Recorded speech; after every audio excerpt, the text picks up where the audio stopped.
kaliwa.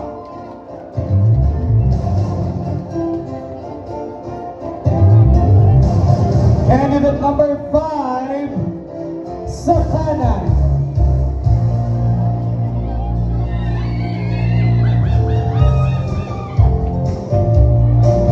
Candidate number 6 sa kaliwa.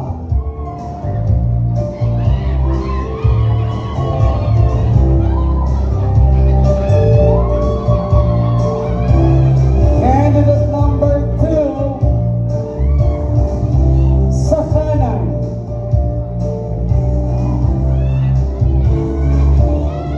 Candidate number 7 sa kaliwa.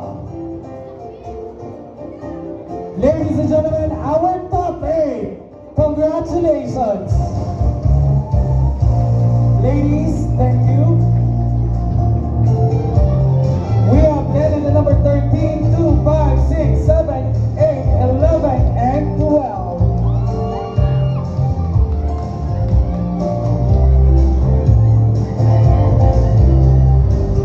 Okay. Kinatahan ba kayo? Bakit kayo pa-isolate? Okay. So this time, magkakaroon ng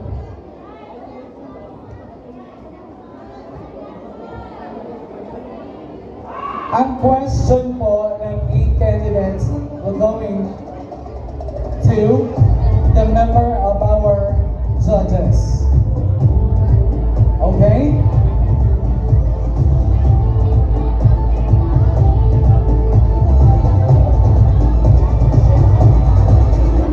So this time then we have candidate number 13. The best set. Pick your judge.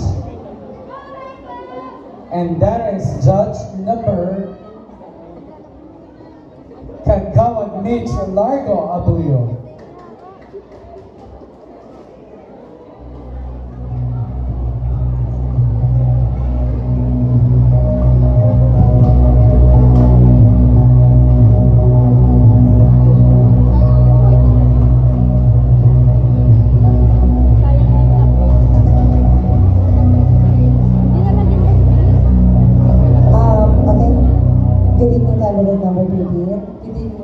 Congratulations.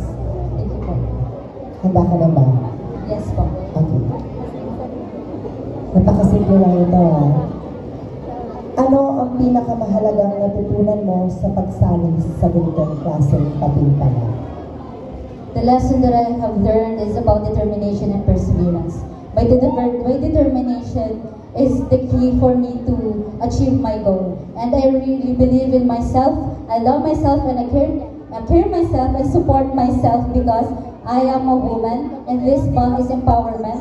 And I empower myself for being a human with a good heart, with talents, with skills, and beauty. And I really want to thank my family for supporting me this night. And it is my strength to compete in this pageant because I really love to showcase my talent, my skills, and my intelligence to other people. And that is my power. And that will be all. Thank you.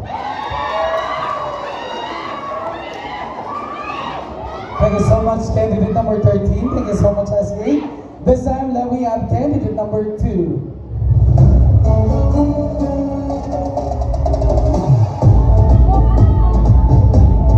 Take your judge number. And there is judge number. It's Sir John Paul Villapuerte.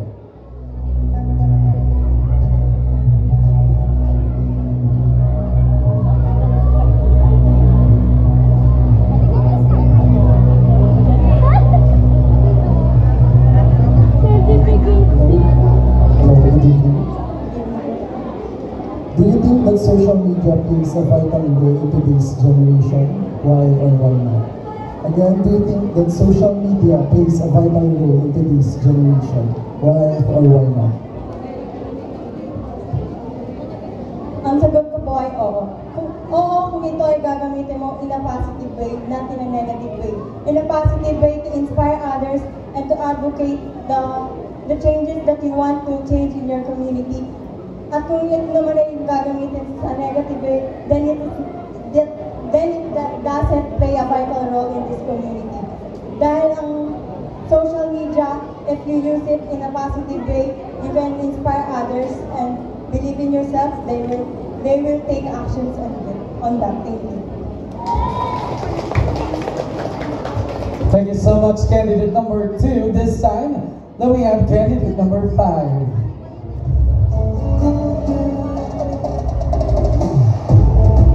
Pick your judge number or judge name, and that is Konsehalan Mitch Abuy.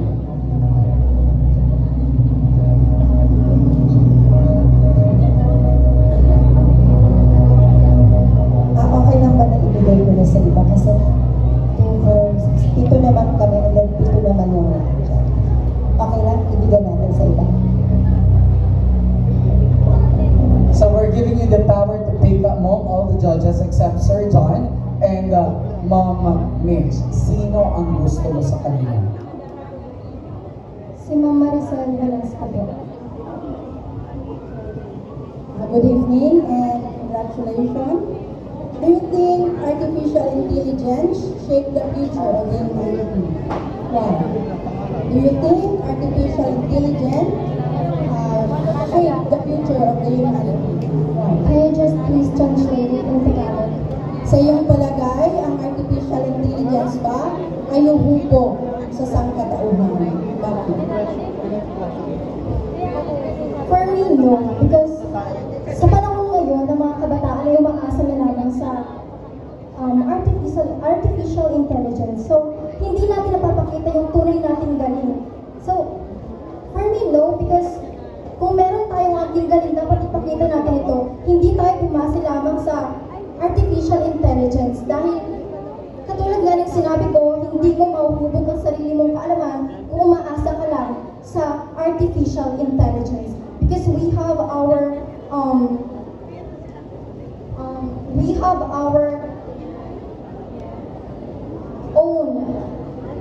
strength or knowledge. That's all. Thank you. Thank you so much, candidate number 5. This time that we have candidate number 6. Ayan, pick your judge name.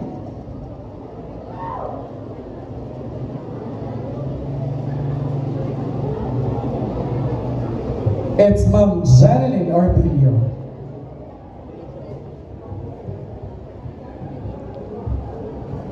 Good evening, number 6. Good evening din po. Kinakabahan ka ba? Still the same as before. Okay, this is your question. How would you define success? And how does your participation in this pageant align with your definition of success? Again, how would you define success? And how does your participation in this pageant align with your definition of success? I believe that success pertains to a series of steps, and it is not an accident, but rather a step-by-step journey. And by joining here in the pageant, I believe that by creating an idea, making an achievable plan, and creating effort to make my dream comes true, then it's something that made me success, or this is something that made me reach my goal. That would be all. Thank you. Thank you so much, candidate number 6. This time, now we have candidate number 12. Pick your judge name. And it's Judge. Siguro we're going to pick another dahil napili na. Yan.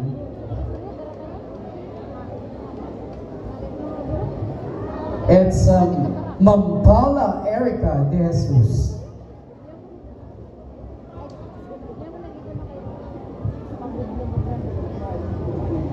Hello. Good evening. Good evening po. Give 1 tourist spot here in San Jose, Talisay, and how will you promote? Again, give 1 tourist spot here in San Jose, Talisay, and how will you promote? I believe it is our beloved and scenic view. It is the San Jose Boulevard. Because our boulevard is not just have a beautiful breeze, wave, but it is also have a people of San Joseñans that are giving us to have a experience that we will never forget. And also, we have a beautiful scenic view, and we have along this boulevard that we can jog, run, and also make memories for our way. That's all. Thank you so much.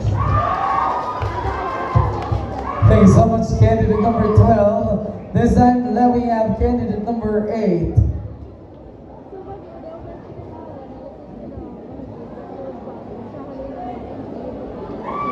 And Ma'am Honey Grace Ibana. Hi, good evening.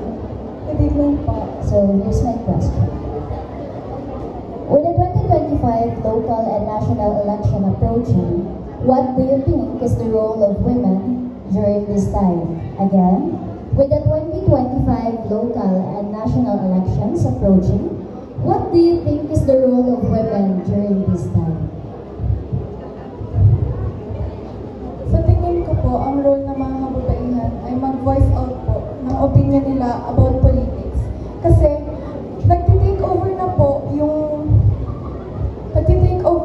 boses ng mga kalalakihan kasi karamihan po sa tumatakbo ngayon, puro lalaki po. So now, it's time to embrace women and empower them kasi all women should lead, not only men. Kasi I believe that women leadership can also lead to a successful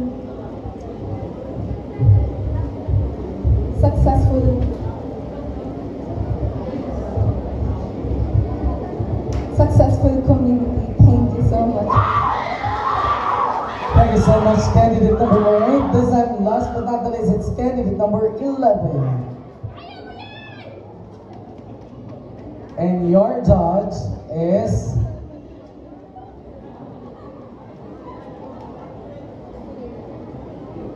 Ma'am Sheila Ibita. Hi. Hello po. How are you feeling tonight? I am a little bit nervous, but I believe in myself. Okay, so this is the question. Success in any field can be measured in different ways.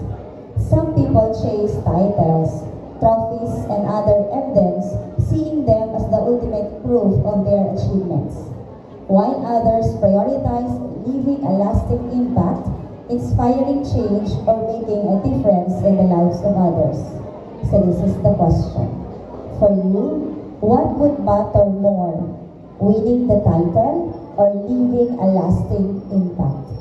Again, for you, what would matter more, winning the title or leaving a lasting impact?